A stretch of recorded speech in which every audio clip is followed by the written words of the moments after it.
Magandang araw guys! Welcome na naman sa aming vlog. So ngayong araw pag-uusapan natin yung tradisyon nila dito sa Korea na pag panganay na lalaki o nag-iisang lalaki sa pamilya, siya yung magtutuloy kung ano man yung tradisyon ng pamilya. Halimbawa na lang katulad na lang dito sa amin dahil nga nag-iisang anak na lalaki ng aking biyanan na lalaki yung aking asawa. So kami yung nagtutuloy ng tradisyon nila dito, yung Chesa, yung death anniversary ni biyanan na babae, tsaka yung every Thanksgiving Day at tsaka New Year nga yung naglalagay ng mga pagkain sa mesa tsaka nagbabaw para sa kanilang mga ancestors. Bago natin pag-usapan niya, naghiwa ako dito ng manok kasi yung anak ko is naghingi ng inasal na manok. Sabi niya yan do yung ulamin namin ngayong gabi. Ang hihilig talaga nun sa inasal, tapos yung kinakain lang nito hita, kahit na bibili kami ng pritong manok sa labas, hita lang talaga yung kinakain niya. Kaya nagluto ako dito ng manok para mamayang gabi, magmamarinate pala tayo ng manok para mamayang gabi pag inasal ko na mas malasa na yung ating manok. Pinarinate ko lang yan sa toyo, sa lemon, saka sa garlic powder. Nilagyan ko din ng ketchup at saka mantika. Nilagyan ko din ng syrup. Wala kasi kaming ketchup na. Yan na yung ketchup. Talagang inano ko na, inubos ko na. Tsaka hinalo-halo. Tapos nilagay ko na sa rep kasi mamayang hapon ko pa pagkasundo ko sa anak ko, saka ko na yan lulutuin. Sa di kuryente na ihawan ko na yan lulutuin kasi nga hindi kami makapagluto dito ng nasa uling. So habang pag-uusapan natin yung tradisyon nila, so maglilinis muna ako ng bahay kasi para bukas yung pamamalengke na lang yung aking tubagin. Kasi bukas ng umaga mamamalengke kami ng aking asawa para sa mga gagamitin at lulutuin sa New Year. Para pagdating ng Biyernes, so kunting linis lang yung gagawin ko kasi sa Biyernes may mga pupunta na dito sa bahay, yung mga pamilya ni Tiago Nabuji o yung kapatid ng biyanan ko na lalaki, yung pamilya niya pupunta dito sa bahay. Sila yung kasama ko magluluto para sa New Year. So ito nga yung tradisyon nila dito sa Korea, katulad na lang sa pamilya ng aking asawa. So si biyanan na lalaki, yung pinakapanganay na lalaki sa kanila, dalawa silang magkakapatid na lalaki. Bali 8 pala sila pero yung 6 babae tapos 2 lang yung lalaki, tapos si biyanan na lalaki yung pinakapanganay.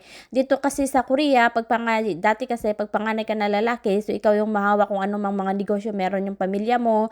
So lahat ng mga lupa parang sa'yo ipapahawak kasi nga ikaw yung panganay. Tapos yung mga kababaihan kasi dati, mga panahon pa, ay wala talaga silang nasa bahay lang sila. So yung mga lalaki talaga yung nabibigyan ng pagkakataon daw na makapag-aral kasi yung mga babae parang katulong lang ng kanilang magulang para sa paghahanda ng pagkain. Tapos dito yung mga dati pa talaga, mga unang panahon pa, mga babae yung mga nagsisilbi sa mga lalaki kasi yung mga lalaki yung tatrabaho nga, nagbibigay ng pera sa pamilya, kaya yung mga lalaki talaga pinagsisilbihan. Dahil panganay na lalaki si biyanan na lalaki, pagkapatay ng lolo't lola nila, so si biyanan na lalaki na yung inasahan na magagawa ng mga tradisyon nila tulad ng Chesa, death anniversary, mga Thanksgiving Day or New Year. Si biyanan na yung lalaki na yung gumagawa. At nung namatay nga yung aking biyanan na babae, so nag-asawa ulit yung aking biyanan na lalaki, pero siya pa rin yung nagpatuloy ng ang tradisyon nila dito. Pero dahil nga nagkaedad na si biyanan na lalaki, so ipinasa niya na sa asawa ko. Yung asawa ko pala, pangalawang anak ng aking biyanan, pero nag-iisang lalaki, so sa kanya na ipinamana o pinahawak sa kanya yung tradisyon.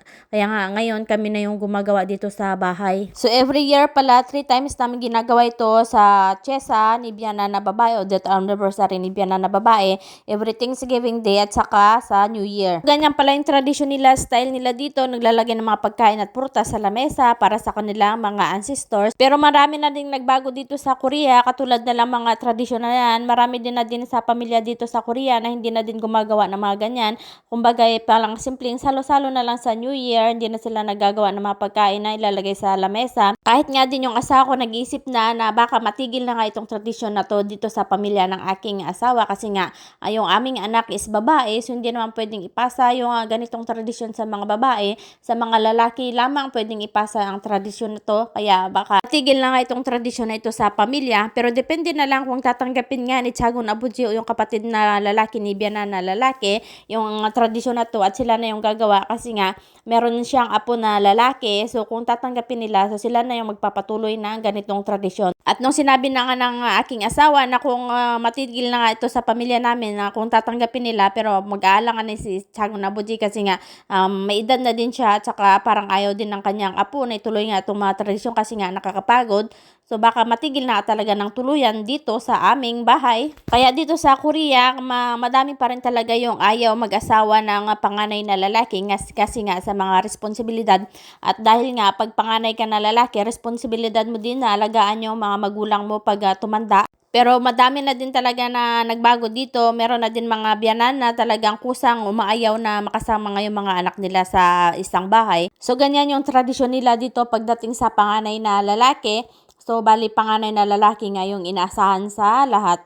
Pero meron din namang pamilya na hati-hati na ng trabaho pero meron pa rin talaga na pag panganay na lalaki. So, siya talaga yung inaasahan ng mga magulang. Tulad nga din dito sa amin, lalo na pag may mga problema. So, yung asawa ko na yung tinatanong o tinatawagan ng aking mga biyanan. So, nag-uusap-usap na lang sila ng mga magkakapatid. Pero halos lahat, asawa ko yung nagtatanggap ng mga responsibilidad sa ganon. So, yun na, natapos na ako sa paglilinis. Hindi na ako nakapag-video kasi ang hirap mag-vlog pala pag naglilinis kasi hindi mo matapos-tapos yung gawain mo. So, hanggang dito na lang yung aking vlog. Maraming salamat. Bye!